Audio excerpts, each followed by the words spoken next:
Nos encontramos en la Universidad de Fresno State, donde tuvimos el honor de participar en un evento muy importante para nuestra comunidad, especialmente porque hablamos de migración. Tuvimos una persona muy importante en este evento que fue Arturo Rodríguez, el presidente de la Unión de Campesinos. En este video van a poder ver todas las personas que participaron en este evento tan importante. Recuerden que esto se trató acerca de migración y la reforma. Así es que no le cambie, regresamos con más. I'm with the Communications Fund of the Cesar Chavez Foundation, Radio Campesina here in Fresno, and was so lucky to be a part of the planning committee for this event. This has been a couple of months in the making, along with Fresno EOC, the Education and Leadership Foundation, Movimiento Latino, and the UFW Foundation, of course, as well. So that's a little bit about myself. We're going to talk a little bit more about me a little bit later, but I'd like to present to you Ricardo Castorena, who's going to be my co-host today. Thank you very much. Or you can clap, it's okay. I mean, we're not famous, but actually the reason we're happy that you're here is this is a perfect forum to get some, gain understanding, knowledge. There's a lot of misconceptions, and the people that are here is to help us with those misconceptions. Again, my name is Ricardo Castorena from the Movimiento Latino show, but most importantly, I'm a teacher with Fresno Adult School, or Cesar Chavez Adult Education Center. That's my profession, and that's actually the reason why I'm here. And we're going to go ahead and begin this very important event so we can begin dialogue, which is extremely important for not only our culture, but especially for our community, because a community doesn't actually group. And I think it's important to remember how much we affect and impact each other. And the first person that we would like to welcome to the podium is Brian Angus, Chief Executive Officer for Fresno EOC.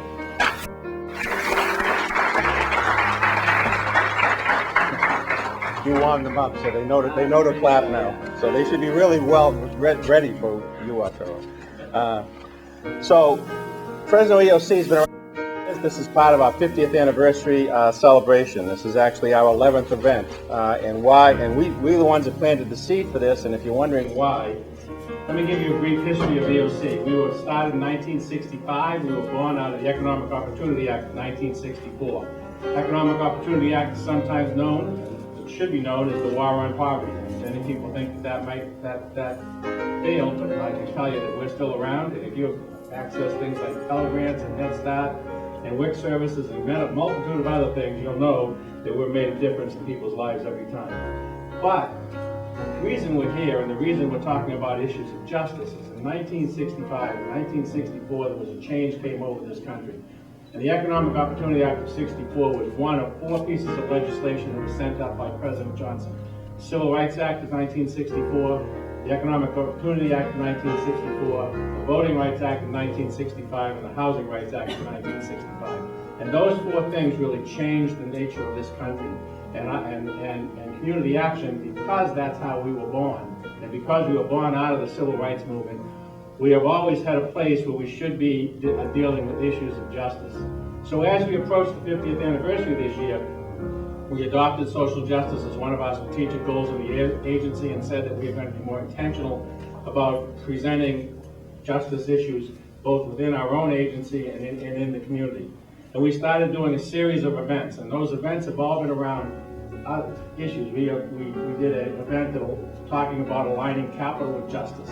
In other words, bringing the kind of resources to unresourced neighborhoods that allow them to grow. We talked about education justice and talked about that both at the early stages of education and at the later stages through our charter schools.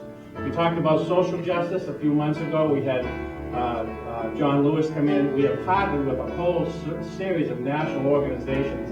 And as we were looking at national organizations around this country, at one time, and I'm not exactly sure, we said, well, we have one national organization that we don't have to go very far to get to. And that organization, United Farm Workers, is an organization that is more than just a union. It's an organization that has been the heart and been part of all of the social justice movements of this country for the past several decades. And so we called and we invited them, and we're thrilled today to be here to host Arturo. And we thank you very much for coming. But we're thrilled that if we're going to be in the social justice space, and we're going to be an institution, I believe that we are going to be here for another 50 years. And if we're going to be here for another 50 years working on social justice issues in the Central Valley, then we're going to have to align ourselves with the United Farm Workers early and often. So thank everybody for being here, and let me move aside so we can get on with the program. From Henry T. Correa's office, representing Henry T. Correa's office is Sandra Garcia, and also joining her is Santiago Cortés, cónsul de protección con el Consulado de México.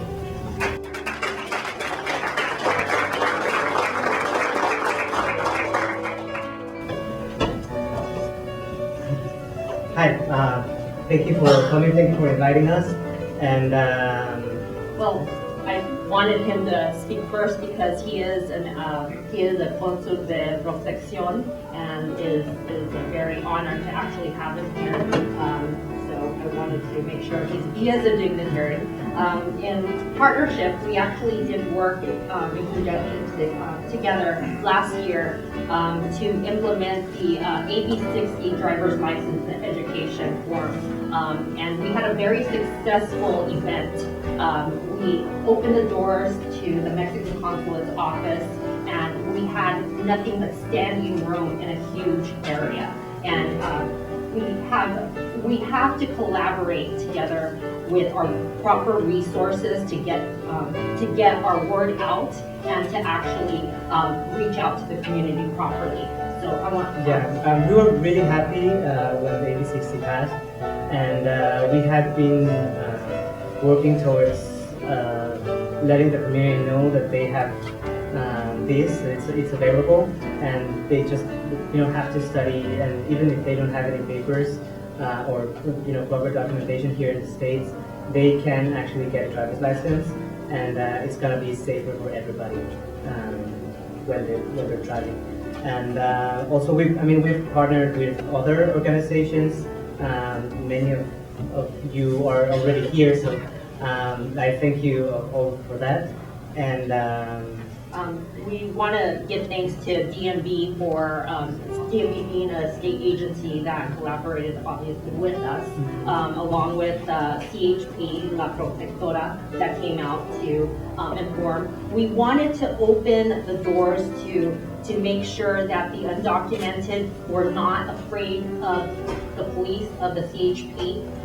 We wanted to make that very clear to our community.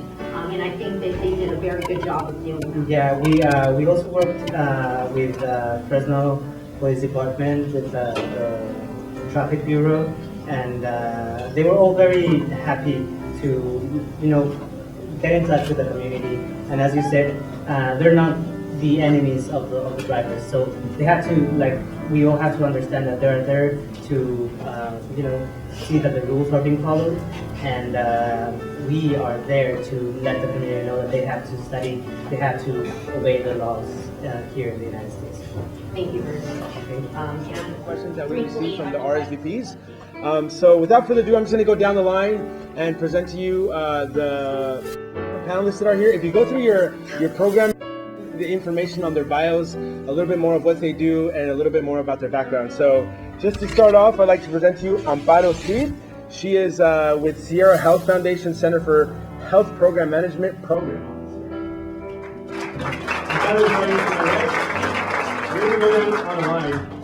Next is Leonzo Vázquez, and he's with the Centro Binacional para el Desarrollo Indígena Oaxaqueño, and he's the executive director. And then we have Brisa Cruz, who actually should have been our keynote speaker.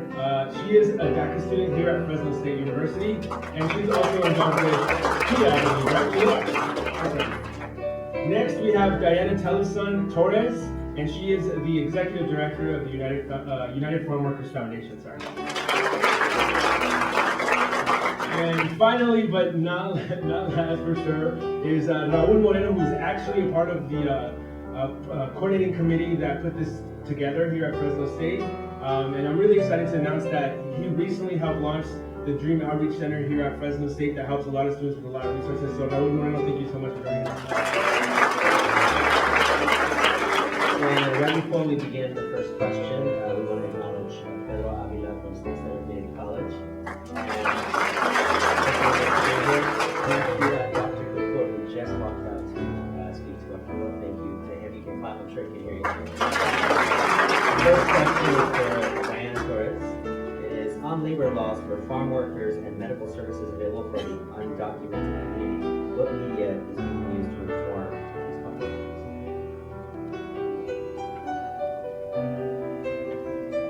Thank you for the question. I think, when I first started working with the UFW about a decade ago, the technology that we have accessible now was not the case before. I remember having to drive around with my Thomas guide, didn't have a cell phone, no GPS at that point. And it's incredible now the progression that we've seen. This year, many farm workers actually have cell phones. They're getting smartphones now that plans are becoming much more accessible. But we're seeing that the type of communication that we can have with a large number of farm workers is intense now. We can utilize social media. A lot of workers are utilizing both Facebook, or I'm learning about WhatsApp. I'm very far behind my staff members. But I think, we've launched campaigns such as this year. I know Arturo referred to the heat illness campaign that we've been doing in May.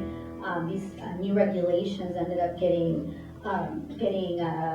started, and so we were able to put out into social media and ask farm workers, first and foremost, these are the regulations. What are you seeing on the ground? Can you send us pictures? Can you let us know whether a specific part of the regulation is being followed? And workers were responding, and we were actually able to have conversations with them. When we have updates about legislation or other types of issues like immigration updates, we've been having workers and other community members be part of the text messaging program that we've set up. And so we're able to not only send a message out, but oftentimes we survey workers and we ask them whether they knew about certain rights that they have, and they're able to respond back. And with that, we've been able to survey hundreds of farm workers and get a response in real time. So I think it's really important to look at new media. Obviously, partners like Movimiento and Telemundo and the Movimiento and the Campesina are incredibly important, and those are our traditional media outlets. But I think it's incredibly important for us to utilize those new sources of media to be able to let folks know about information sessions and other types of community events that are going to be had, in addition to all of the community organizing that's obviously being done. Awesome, thank you so much. And this comes from a student here at Fresno State. I'm a student, I do not have health insurance because I do not qualify for Obamacare. What are some recommendations or some avenues that I should take? Right, so first off, it's a pleasure to be here on behalf of a private philanthropy. So what I want to say to that DACA student is to pay it forward with other DACA students. And by that I mean in California there's a very rare opportunity which isn't available in every other state, which is that those who have DACA and that are age eligible and income eligible for Medi-Cal can enroll into Medi-Cal. And so I urge those students who have DACA and who are also in the state of California and are income and age eligible to not only enroll into DACA because the first thing that I tell students is you're worthy of healthcare. Your life matters, your health matters, and once you get enrolled into Medi-Cal, tell another student, because we know that in our San Joaquin Valley, far too many immigrant youth not only do not have access to DACA yet simply because of whatever barrier it may be, but much less likely to have access to health care when that is one of the things that is available in California. What are some of the recommendations for students who may not qualify for DACA but are still in the country and want to continue their education? Thank you for the question. California enjoys a wide variety of Cal Dream Act legislation that allows students to come to the university or any community college or university in California without having DACA. It starts with AB 540, AB 2000, AB 130, AB 131. All of those legislations, and even without these legislations, the colleges and universities have opened doors to all students. The difference may be how much you're going to pay. But this piece of legislation, most students that have gone to at least 3 years of high school in California, or any K-12 years in California and graduated from a California high school, are entitled to pay resident fees, regardless of DACA. And beyond that, they are entitled to qualify for financial assistance, but they do have to apply for the Cal Dream Act. That it has to be submitted in January and February. If you need more information, I'll have my information right outside and I can help you. Robert, can you tell us a little bit more about the Dream Outreach Center really quickly, so those that are unaware of what the Dream Outreach Center is here at Fresno State? Fresno State has for many years provided services to undocumented students once they get to Fresno State. We did a study last year and found out that unfortunately the majority of the students were coming in without adequate funding, so we made a change.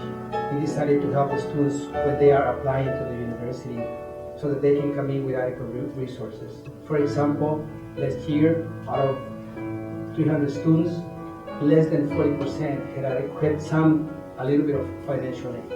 That means more than 60% had no financial aid. That's no opportunity. We are changing that by creating the Dream Outreach Center, which is going to focus on helping the students apply for the financial assistance that they need. That's the purpose of the Dream Outreach Center, the new Dream Outreach Center at Fresno State. Next is from Brisa, who is joining us. She's actually a student here at Fresno State. But I guess my question is, or I wanted to ask you if you could kind of just tell us a little bit about yourself and maybe some of the obstacles that you faced as a student that has received DACA, or maybe some of the uncertainties you have moving forward, since we're not really sure what's going to happen with DACA in the next couple of years, right? Sure. Yes, thank you. Thank you for the invitation. Yes, as Dr. mentioned, I am a Fresno State student. I am the first one in my family to actually get to that point. And this is actually my last semester at Fresno State. So that being said, I guess even though I have that work permit for 2 years, I still say I'm undocumented because I am also the target, for immigration. So, what was that? Sorry, the rest. So, just some of the obstacles that you faced, having received DACA, and going to school here at Fresno State, maybe how you're involved in some community organizations. I asked way too many questions. I'm so sorry. Yeah, I think, like I said, being documented doesn't give me anything beyond than just that work permit for 2 years. And so I say I'm still undocumented. So there's that's the reason why I'm actually involved with Fresno Immigrant Connection. And I will always say that it's thanks to the people that are actually here tonight, sitting in the audience, that I'm here actually. They have been pushing me a lot. I have come out of my comfort zone, and after a month of being involved or becoming a member of Fresno Immigrant Connection, I actually shared my story, my undocumented story, in front of cameras when we had a press conference. So I'm involved because I have a brother who did not qualify for DACA, and even if DACA or extended DACA would pass, he would not qualify. He would not qualify, and my parents would not qualify. So that's the reason why I'm still involved. And there's more than just these temporary programs that FIA fights for. And I can share more about that, later. Thank you very much for being a student. And thank you, of course, for sharing your stories. That families will fight back and will put forward policies and systems changes that will reflect the values of our country and prioritize families first.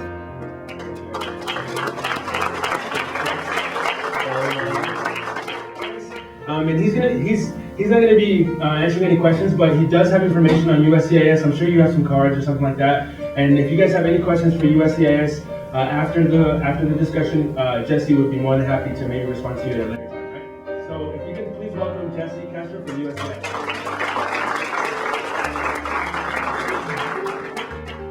Wow, there's a lot more people here than I thought. I've been sitting up here in the front the whole time, so I didn't see everyone come in. But I'm Jesse Castro. I'm happy to be here tonight. I'm a community relations officer for USCIS. My role is educational. I go out into the community, I do outreach.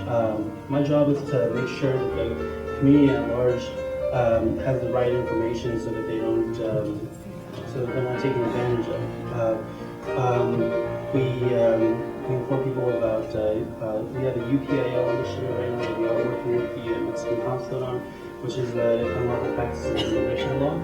So that's one of the things that we go out and talk to the community at large about. Other than that, I look forward, I'm brand new on this job. I look forward to meeting some of the organizations in the community and hopefully working with you in the future.